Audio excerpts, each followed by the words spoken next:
Entonces creo que el 9 de febrero es un retrato clave sobre lo que está pasando en el país y sobre quién es la persona que gobierna El Salvador.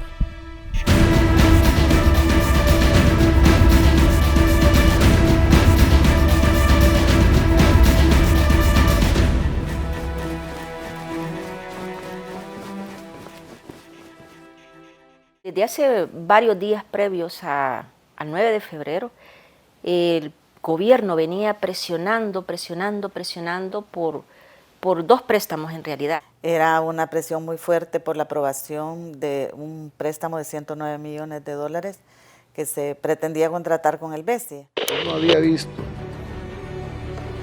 nunca una presión tan dura contra la Asamblea por la aprobación de un préstamo. Jamás en la vida, nunca. Diputados, voten por la seguridad de El Salvador y aprueben los 91 millones para la fase 2. Aprieten ese botón. Un préstamo que va dirigido a financiar supuestamente el plan de control territorial. Así se comenzó a generar una situación más conflictiva, quizás que duró como aproximadamente, yo diría, unos 3 o 4 meses en la Asamblea.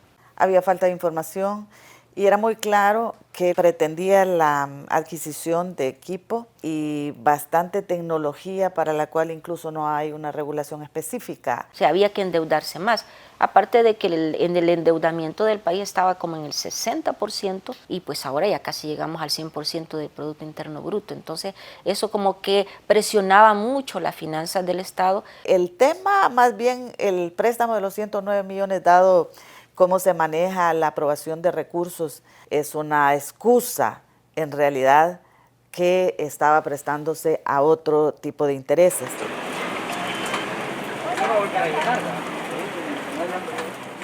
El problema comenzó las primeras semanas de enero y no tenía nada que ver con un crédito, sino con lo que salía de los chorros en las casas de los salvadoreños, particularmente y con particular incidencia en la capital.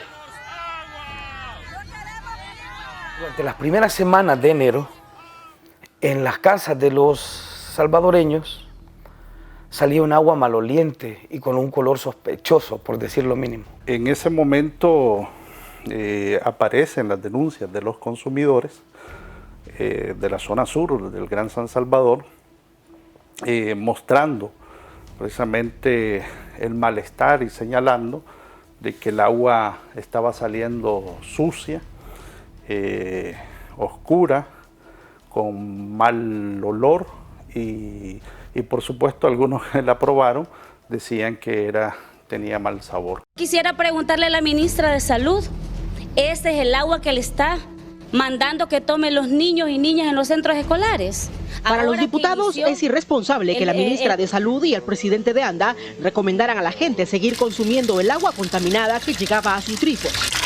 Pero lo más grave del caso es que escuchamos a la ministra de Salud hablar sobre la purificación del agua, que era agua potable y que se podía tomar.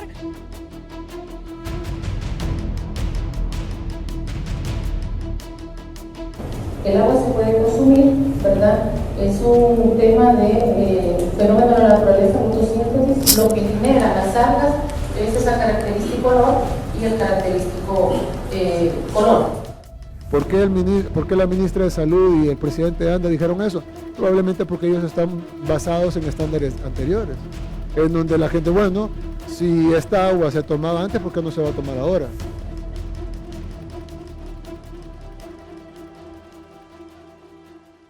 El presidente de ANDA, expresidente de ANDA, queda con una imagen negativa porque aparece afirmando que el agua es apta para consumo humano, inclusive en las interpelaciones que se hicieron en la Asamblea Legislativa. Resultó que en el sondeo en redes sociales estaban perdiendo esa batalla. Y esa narrativa era una narrativa absolutamente inconveniente. Surge la necesidad de retomar el control del conflicto, de volver a construir una narrativa que le permitiera al presidente elegir a un oponente con vocación de perdedor. Y justo en esos días estaba de por medio la aprobación de un crédito de 109 millones para seguridad pública. Y eligió construir una batalla de la que se sabía de antemano ganador. No quieren financiar los chalecos antibalas. Es decir, ya todos sabemos que financian las pandillas. O sea, financian a las pandillas para que compren armas y municiones, para que le disparen a nuestros soldados y a nuestros policías, pero no quieren financiar los chalecos antibalas para nuestros policías y a nuestros soldados. Perfiló de nuevo a unos enemigos que representaban el mal, la corrupción y todas las taras históricas de la política salvadoreña, y construir contra ellos una batalla que pensó que podía ganar con facilidad. Cuando me llega correspondencia de Casa Presidencial solicitándome se convoque para el día domingo para abordar el tema de los préstamos, que fue el motivo de la invasión del 9F. En ese momento convoco a la Junta Directiva de forma urgente y le enviamos una primera nota, que no habían condiciones para la convocatoria de una plenaria bajo los criterios establecidos por Casa Presidencial, y que eso era totalmente fuera de lugar del marco constitucional. Nadie sabía lo que se podía esperar ese día, nadie sabía lo que podía pasar. Muchos sabíamos perfectamente que no era algo normal y habíamos advertido que la convocatoria emanada del Consejo de Ministros era inconstitucional. Entonces él empieza a hacer sus argucias legales para ampararse en un artículo de la Constitución que dice que cuando la Asamblea no está reunida, el Ejecutivo, el Consejo de Ministros puede convocar, pero lo hizo a una interpretación que a él pues le convenía. Artículo 167.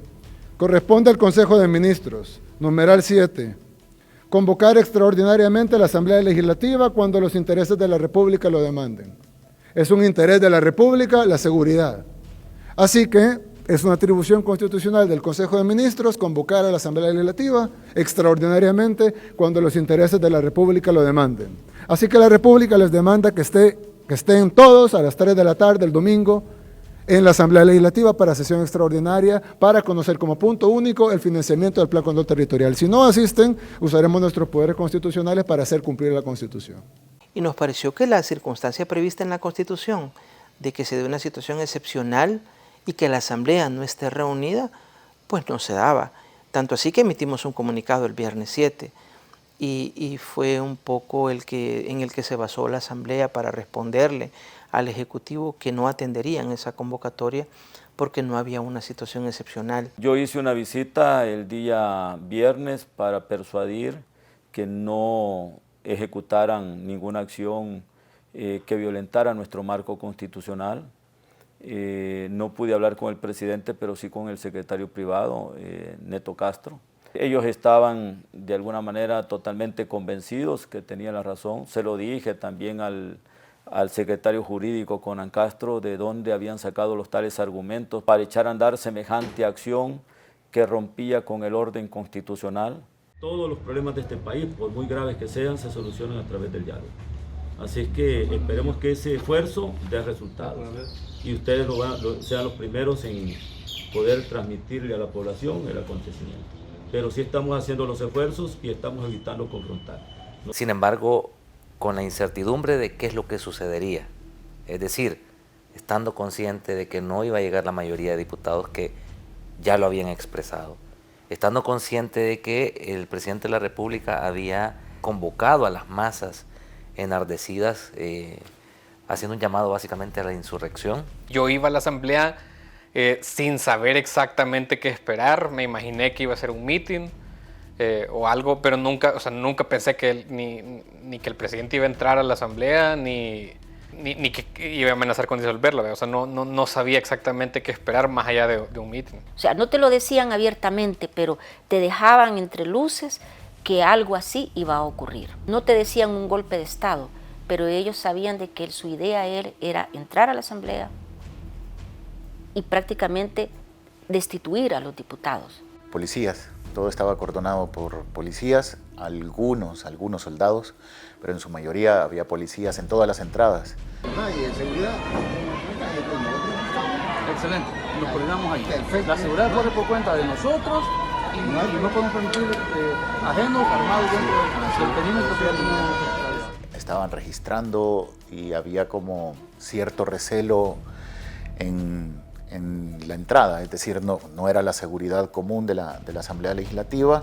Entonces empezamos a ver cómo se armaba la concentración de gente. Yo recuerdo que en algún momento yo me fui allá por el Centro Integrado de Justicia y empecé a ver como la cantidad de buses que estaban parqueados en las calles aledañas. Creo que esa es la diagonal universitaria, creo que también sobre esa estaban parqueados un montón de buses que tenían como identificaciones de lugares e incluso distintivos de diferentes ministerios. Lo que había sobre esa calle, sobre la calle del Indes, eran muchos grupos de personas que iban con pancartas, de hecho de Nuevas Ideas, o con pancartas, con insultos a los diputados o diferentes mensajes. Y de hecho sí vi más microbuses, de hecho, con placas nacionales, microbuses blancos, unas Hi-Ace blancas con placas nacionales que estaban bajando más gente. Sí tomé fotos y en su momento también les publiqué de otros microbuses nacionales que estaban bajando gente en la misma zona.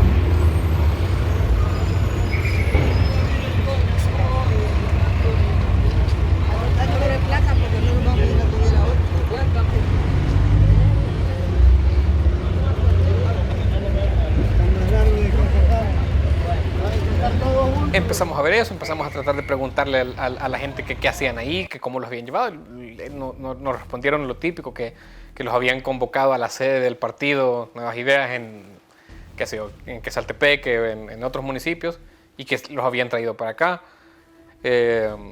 Y había gente que no sabía exactamente qué estaban haciendo.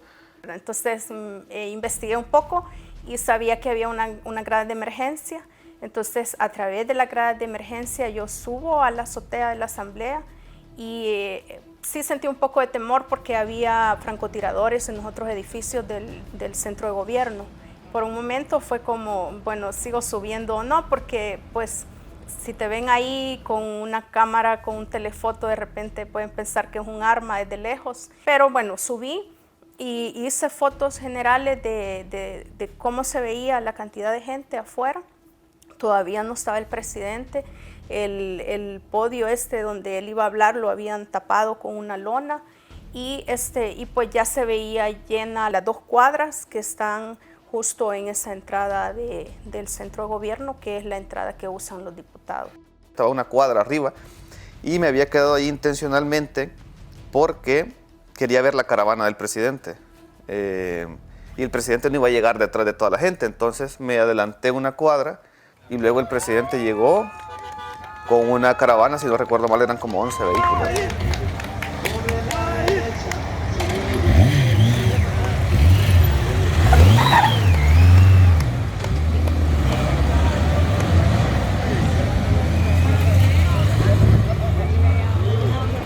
A esa hora, por ahí yo puse un tweet y luego el Faro lo retomó, en el que dijimos, vaya, a tal hora de la tarde ya la Asamblea ha perdido control del recinto legislativo. Y entonces ahí ya nosotros empezamos, le hablamos creo que a Rodolfo Parker, y Parker nos confirmó que sí, nosotros no tenemos el control. Y eso ya era otra señal, el presidente, en mi mente ya, el presidente va a entrar, esto lo controla el Ejecutivo, lo cual ya era una irrupción. De ahí entró el presidente, dio su discurso. De ahí Aida dijo lo de que esperábamos más sorpresas. Dijo, Bukele da su arenga, dice todo lo que dice, entra a la Asamblea. Y Aida dice, creo que con una falta de tacto, no creo que con dolo, sino que creo que con una ingenuidad o con una falta de tacto increíble. No se vayan porque vienen más sorpresas. En un momento en el que el ejército estaba entrando a la Asamblea. Les pido que me esperen acá. Vuelven un momento.